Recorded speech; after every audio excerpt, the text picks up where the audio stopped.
O que nos faz tão único? O que nos faz ser tão diferente entre os nossos semelhantes? Muitas vezes, dentro da mesma casa, temos comportamentos, ideias que vão seguindo caminhos, né, estruturalmente opostos, muitas vezes, dentro do processo.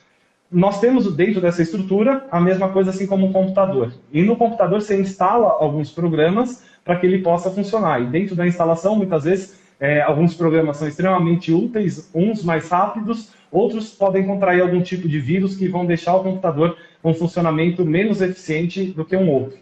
E o nosso organismo não funciona de uma forma tão diferente do computador. Basicamente, a gente tem dentro da construção algumas experiências que ao longo da vida vão sendo conquistadas, realizadas pelo nosso eu, que vão incorporando a nossa percepção de mundo. Se a gente olhar para a humanidade, a tão próximo, né, a nossa espécie ela é uma espécie recente, a gente tinha uma condução muito mais instintiva, animal, né, dentro do complexo. O que nos faz hoje diferente significativamente de outras espécies é justamente a comunicação, a capacidade que a gente tem de reter e desenvolver, né, algumas sabedorias. Os animais, por mais que eles aprendam alguma coisa, dificilmente eles passam esse aprendizado por gerações. E isso desencadeava também os nossos ancestrais, da mesma forma, eles não tinham a capacidade de melhorar o desenvolvimento, né, e a capacidade até que o homem aprende a comunicação, a linguagem.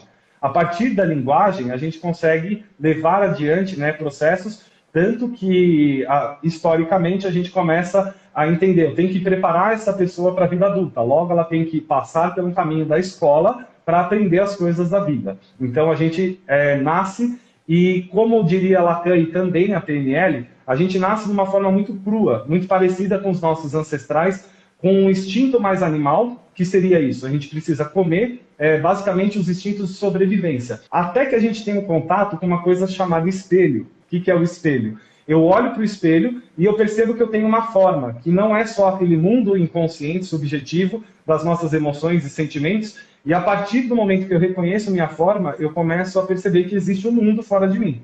Existe uma série de coisas, né, meu pai, minha mãe, que estão ali para me servir. E a partir daí começa a se desencadear as nossas relações. Ali, irmão, na minha visão, são colocados, né, os primeiros programas mentais que a gente acaba levando para o resto da vida, porque, pensa comigo, a gente instintivamente não tem a compreensão do que é o amor, do que é a felicidade, a gente tem ali apenas o instinto dessas emoções. Depois a gente vai entendendo, a gente vai trazendo um significado linguístico, né, verbal para isso. Passa a ter uma expressão, então os acessos a esses programas são feitos através de uma palavra. Então, quando a gente fala, por exemplo, amor, para mim agora vem uma série de imagens e de ideias sobre isso, para você outros e para vocês aqui, cada um da sua forma vai acessar essas experiências. Isso são os programas. Então, os primeiros programas mentais que nós temos são uma ideia do desejo do outro. E a gente passa grande parte da vida manifestando esse desejo do outro. Porque são ideias que nós temos, significados que criamos para algumas palavras, algumas experiências que vão dando, então, essa condução. Você falou um negócio aí muito forte, que a gente tem a linguagem, a comunicação, e isso supostamente nos diferencia dos outros animais, né, na evolução das espécies. Né? A gente, enquanto espécie, é recente. Parece muito tempo, né? Mas é recente. Isso eu considero, meu caro, que é um privilégio, mas ao mesmo tempo pode ser uma sentença.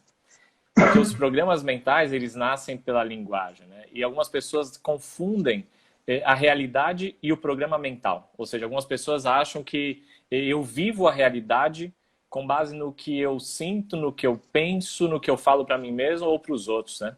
E na verdade não é. A realidade interna, os programas mentais internos foram criados somente por linguagem que fez uma tradução. O que eu quero dizer com isso? Linguagem que fez uma tradução do mundo, né? A gente não tem como acessar o mundo, a gente não tem como viver no mundo diretamente. Eu só vivo dentro da minha cabeça. Você só vive dentro da sua cabeça. Essa galera toda que está aqui só vive dentro da própria cabeça. Mas da onde vêm esses programas mentais? Poxa, eu vejo coisas ao redor, eu ouço coisas ao redor, eu sinto, sei lá, coloquei a mão no fogão ali e me queimei. Caraca, eu recebi um input, eu recebi uma informação. Eu ouvi alguém falando alguma coisa quando é criança, que você falou, pô, você se vê no espelho, você recebe um input de informação visual. Ou você recebe um input de informação verbal, os nossos pais, que nem você falou, né? E aí, esse input, no final das contas, ele ainda não tem tradução, ele ainda não tem linguagem, ainda não tem comunicação. As pessoas acham que já entra a experiência dentro do cérebro delas, mas não entra.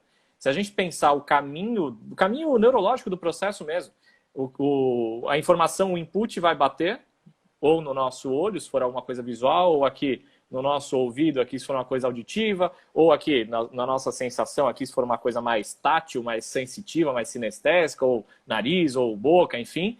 Vira um programa, um impulso elétrico, vira um input elétrico, vai aqui pelos fios todos, e esse fio manda uma mensagem de volta para o cérebro.